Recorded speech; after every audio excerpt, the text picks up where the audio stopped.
Welcome to Pencils and Lipstick. This is a podcast for indie authors. I'm Kat Caldwell, novelist, short story writer, and book coach. Here on Pencils and Lipstick, we're obsessed with all things story, and it is my goal to bring you the writing tips that you need to make your novel come to life. Welcome back to Pencils and Lipstick. This is episode 294, and this is the second time around because I forgot to turn on the microphone last time. All right, so we today are going to go through a couple pointers on how to self-edit. So I'm Kat Caldwell. I'm your hostess for today. There is no interview today, but thank you so much for listening. And if you are listening and you know somebody who would benefit from a couple self-editing tips, please share and like and subscribe and all the things on the podcast. It helps move the podcast forward. So today is January 19th as I record this again. And I've been thinking a little bit about self-editing. I am deep in the weeds of editing the book, the contemporary romance and then the historical romance. And here's the thing, like when I say self-editing, I do not mean that you don't get an editor. I truly believe in getting an editor for your book. I know a lot of people, it is a big expense for the book, or just in general, it's a big expense. But having a professional eye on your book, I 100% agree with. It's just part of the business. It has to be sort of folded into your business model. That's my opinion. So I'm not really saying, when you get this self-editing done, you're good to go. Some of you will decide that you're good to go. That is a personal decision. But even if you get an editor, you need to have your manuscript as good as possible in order to get the bang out of your buck. Okay. So when I receive a manuscript, if it's pretty much a mess, I will send it back and tell them to edit more. I know quite a few editors who do this because you're just not able as an editor to then focus on what really needs, the tweaking that needs to be done to get the book to where it should be. Instead, you're sort of doing all these things that the writer could have done themselves. And a lot of times editors will then charge you more for that because it just takes more time. So the things that I have learned over the years of coaching and editing and then writing and editing my own books before I send them off to the editor, we are going to go through today. Okay. So the first thing that I want you to do when you have quote unquote, air quotes, finished your manuscript is to go to the beginning and read the first 4-ish chapters. This really depends on if you have a dual point of view. It might be the 4 to 5 chapters. If it's a one point of view, it might be sort of maybe just the first, second, third, and possibly read them out of order. That's up to you. But here's the thing that I have noticed over and over and over again, and even in some books that people decide to publish, is that it is a repetition of the introduction of the character. And this is why this happens as we start writing the book, whether we are plotters or pantsers, we're still getting to know the character. It really doesn't matter how much you've done on the character. You're still getting to know the character and write them into it. And you can't stop your imagination.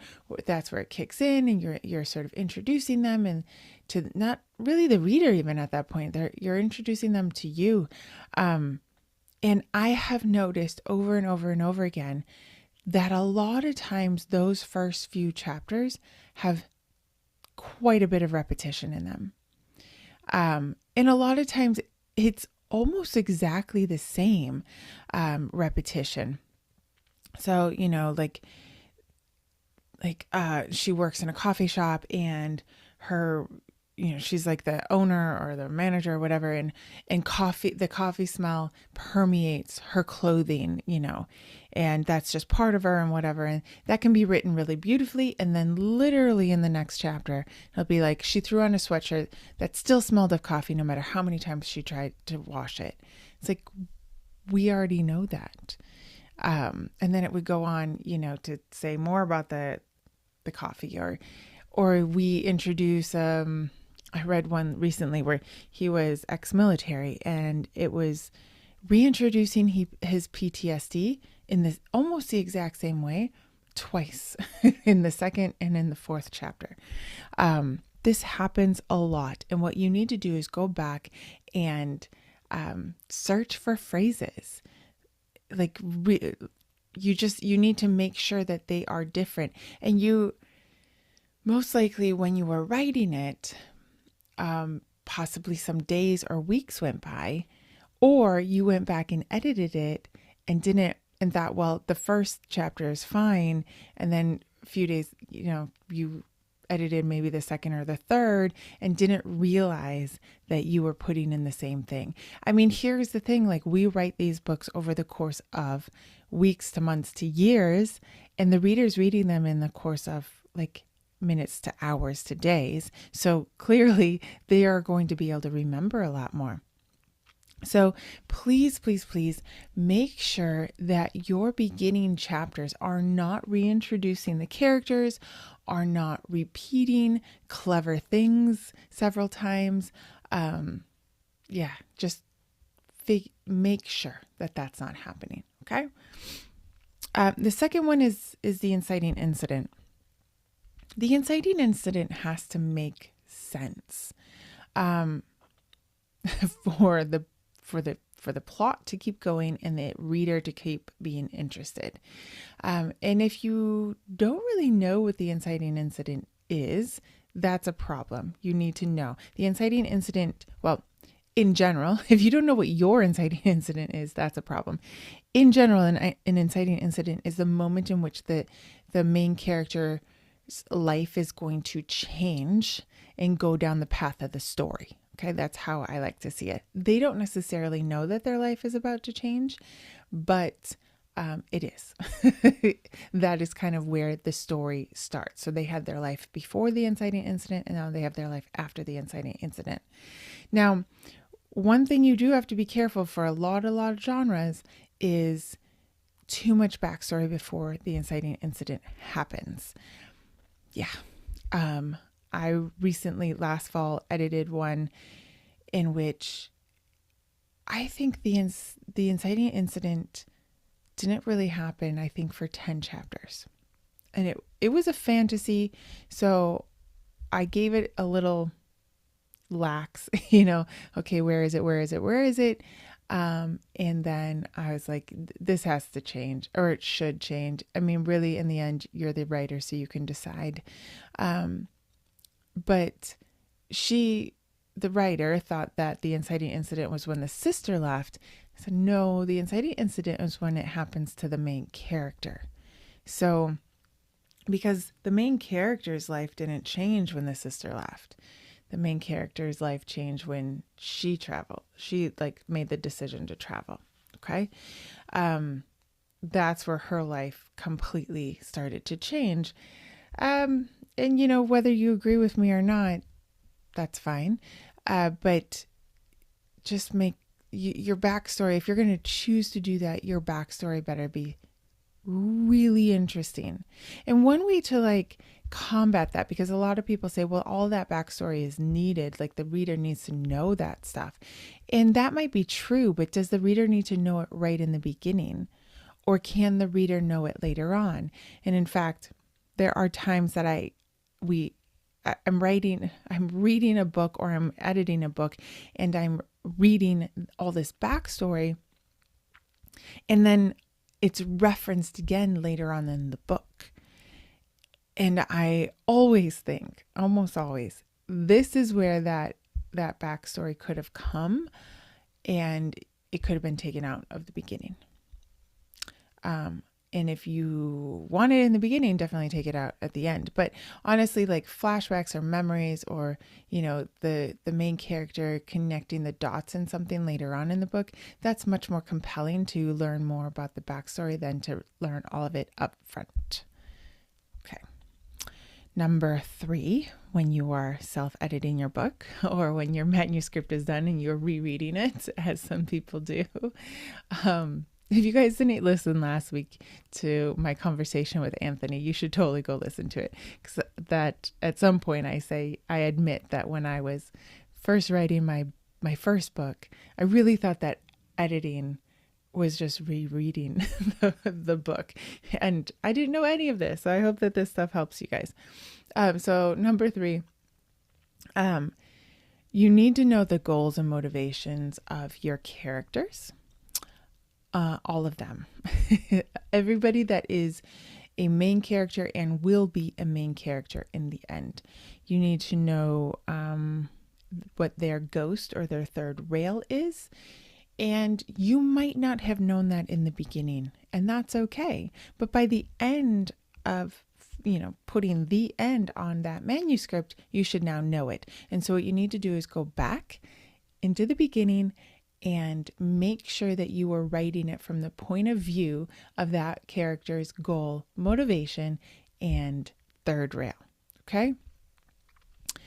This is pretty important because that is where the character will feel really off to the reader, where they start out as one thing and then change into another.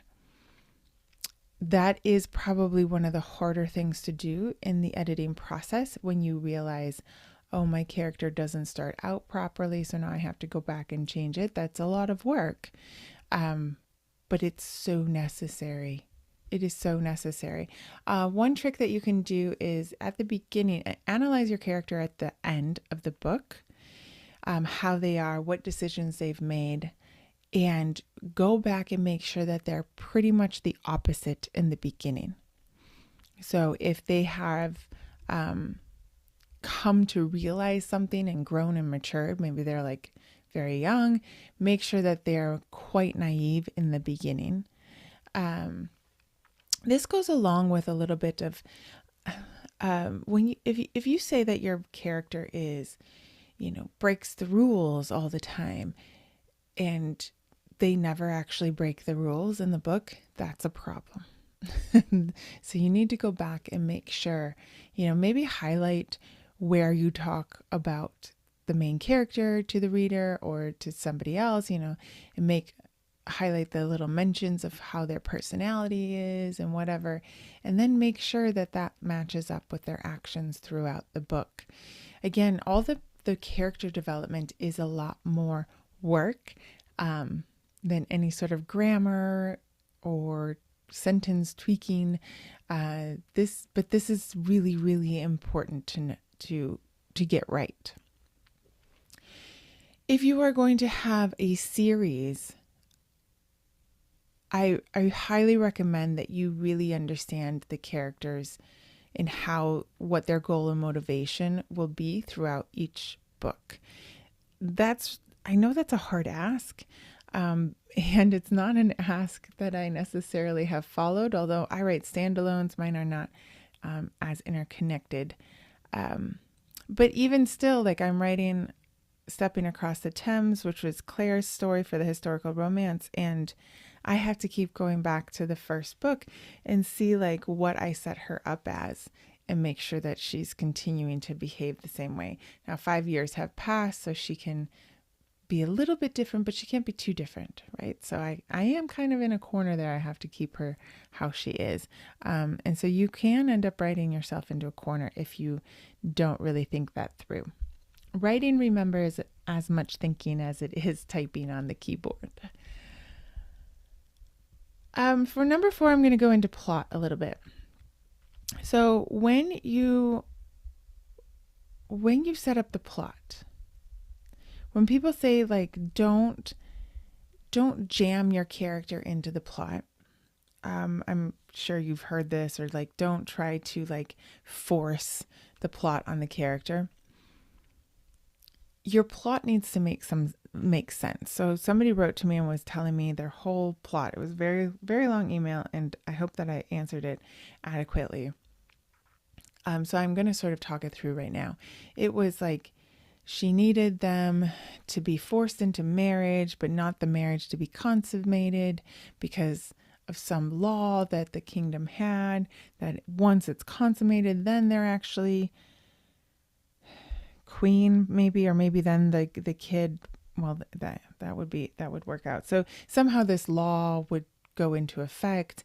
And so she didn't want them to consummate, but she wanted the marriage to be in secret. And then she needed them to move in order. And basically what it came down to was she needed the main character to be in this other place in order to find something that will then be necessary in the second book. Okay. And what I told her is, it feels to me like you are adding words more than plot. And that's something that you have to take to heart, and you have to really analyze yourself, because you do not want to lose the reader. And if the reader thinks that you're taking them on this journey for no reason other than to sort of like add more details of the world there without any reason, or to add more pages to your book, you really run the risk of them putting the book down. Okay? In fantasy especially, if you're just adding pages to show what the world looks like, or sci-fi, I would be careful with that. It better be something that your readers really enjoy. But more than that, what the plot needs to do is to line up with what the character is doing, so that it feels inevitable. Now, remember that the reader is always trying to figure out the plot and the story as they're reading, and that's normal. And so what you don't want to do is make the plot convoluted or move away because you feel like the reader is figuring it out too quickly.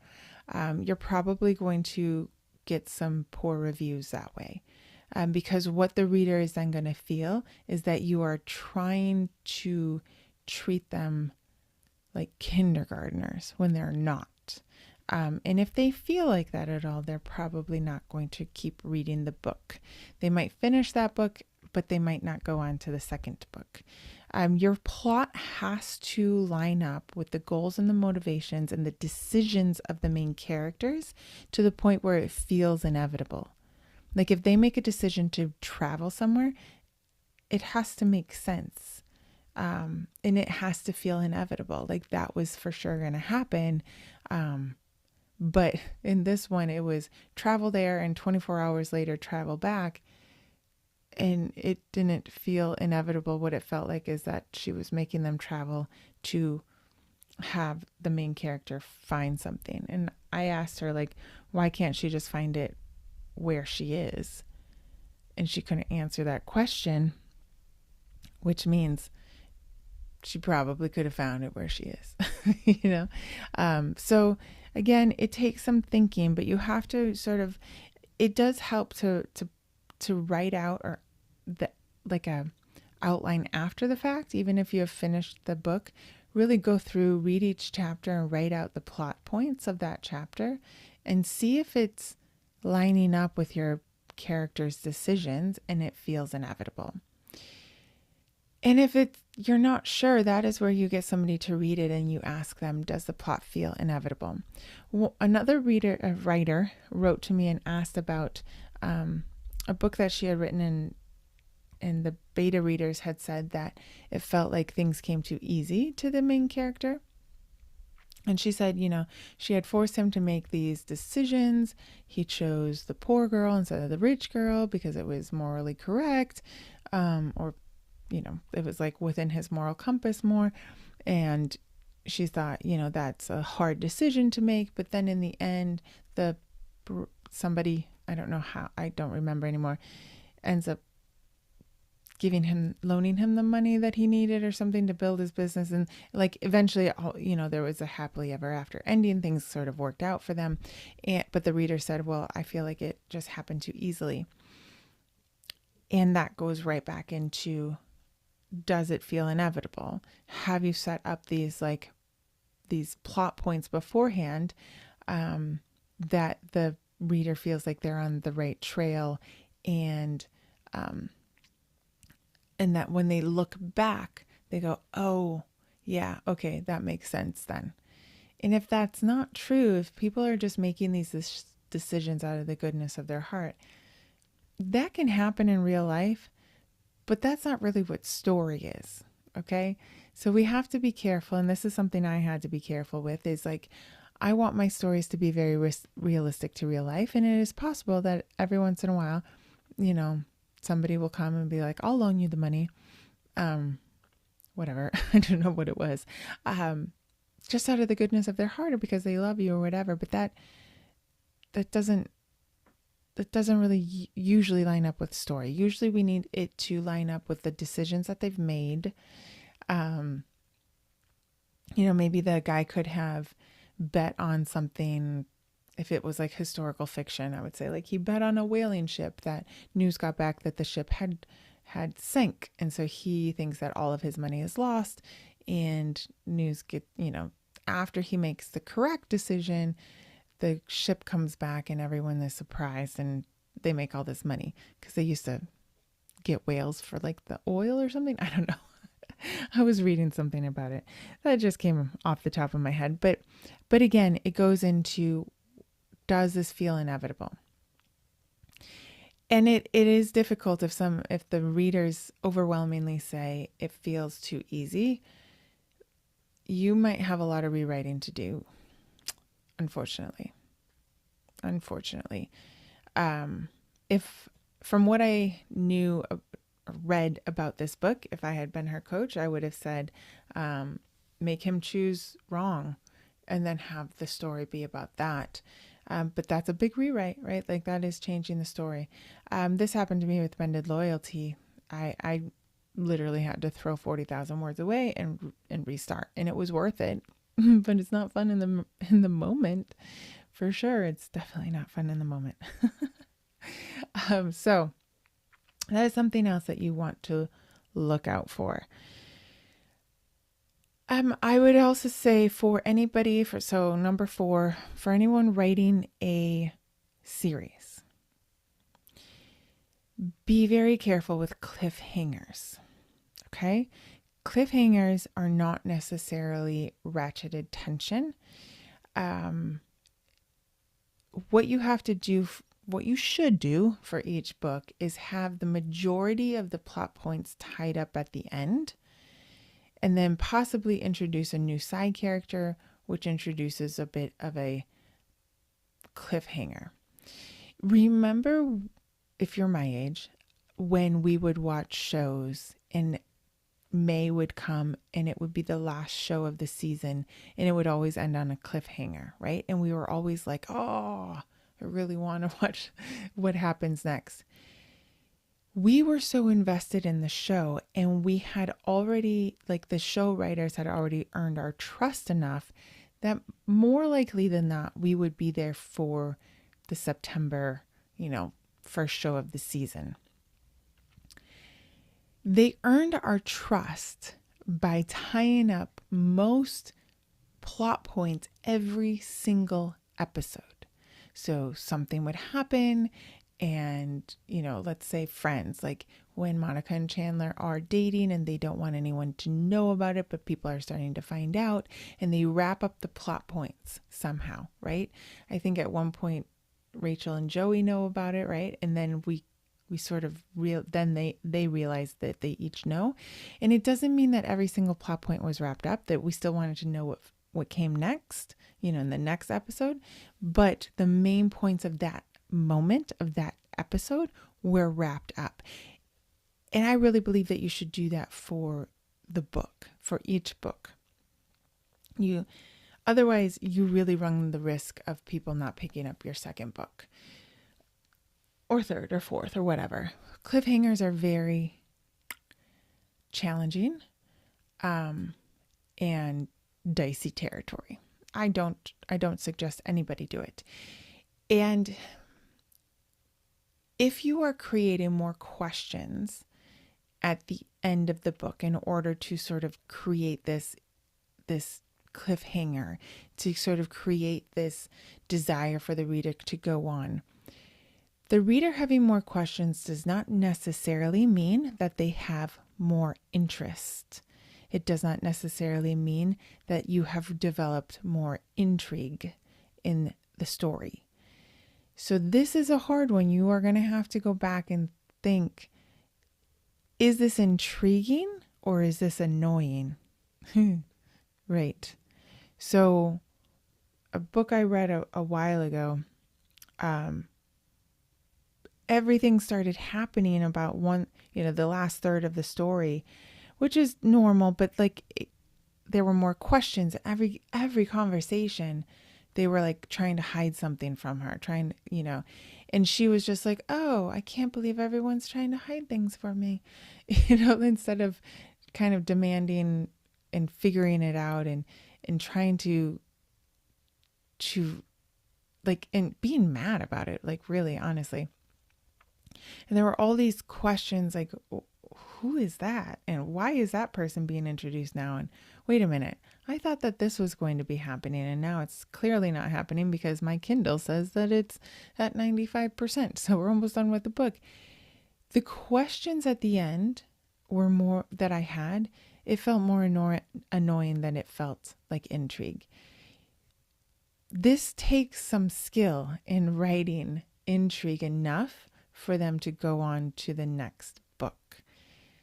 So many of us will be able to say, you didn't earn my trust enough. You didn't wrap up enough plot points in this book in order for me to trust that you will do the same in the next book. And this is not an unusual thing. This has happened with several series. And sometimes people read actually quite a few books before eventually people start giving up and saying, this is never going to be wrapped up. This is annoying. So it kind of depends. You might get some people to go on. You might get some people dropping off. But I would be very careful with that. I would be very careful and make sure that just because there are a lot of questions at the end does not mean that there's a lot of intrigue at the end. So that is definitely something to watch out for. Please, please, please. I want you guys to write books where people have so much intrigue that they want to keep going to the next book. Also, I would say that if you're going to end on a cliffhanger, that book better be so well edited that I can trust the next one will be as well. So you don't want all 4 of these problems in that one book and expect, you can't have all those problems and then expect the reader to go on in the majority of the cases. All right. So the other thing that you can do most definitely, and this one is easy, is find your filler words. Lots and lots of filler words. Make sure that your sentences are active and not passive. And honestly, you get to use Pro Writing Aid for this or Grammarly for this. I highly suggest you look up what active and passive means. And look up the filler words. A lot of times they're just, I used to have a list here for you, but they're easy to find. And, Pro Writing Aid and Grammarly, I'm sure there are other things, AutoCrit, all those, they will also look for the main words that you're repeating all the time. It depends on the genre, but for romance, it might be eyes or look or lips or mouth that you need to look for.